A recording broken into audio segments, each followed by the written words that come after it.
عامو تر باسي نه پښتنه خاوره د پښتون قوم برخه ده او د پښتني خاورې په هر څه اولنی حق د پښتو او پښتون دی.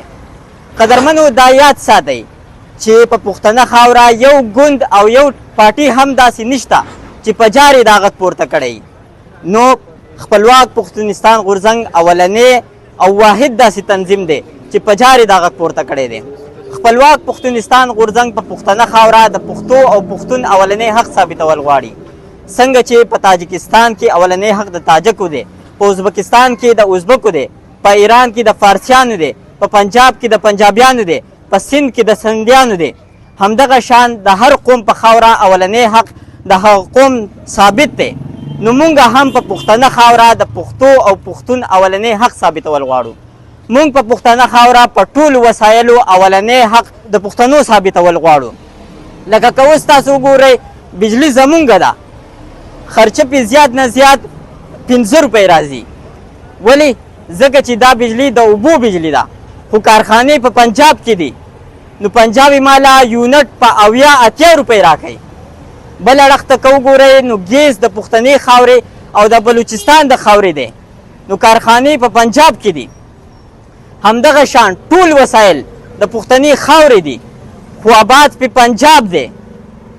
همدغه شان خپلواک پښتونستان غورځنګ په پښتنه خاوره پښتنو جوګه ځوانانو لپاره په سرکاري چوکو او نوکرو اولنی حق ثابتول غواړي. جوګه مطلب اهل دی. اوس چې زما یو پښتون ښه تعلیم یافته دی او هغه د یو سیټ حقدار دی، خو ته پنجابی یا سندی راولي او هغه په پښتنه خاوره په هغه سیټ کښېنې، نو آیا دا د پښتون حق خوړل نه دي؟ مونږ همدې دپاره راوتي یو چې په پښتنه خاوره د پښتو او پښتون اولنی حق ثابت کړو.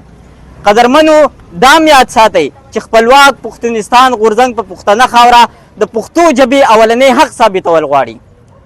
پښتو ژبه د پارلمان، د میډیا او د تعلیم ژبه ګرځول غواړي. ولې؟ ځکه چې د یورپ او که د دنیا ټول ترقي یافته قومونه او ملکونه وګورئ، نو خپلو ماشومانو ته په خپله ژبه کې تعلیم ورکوي.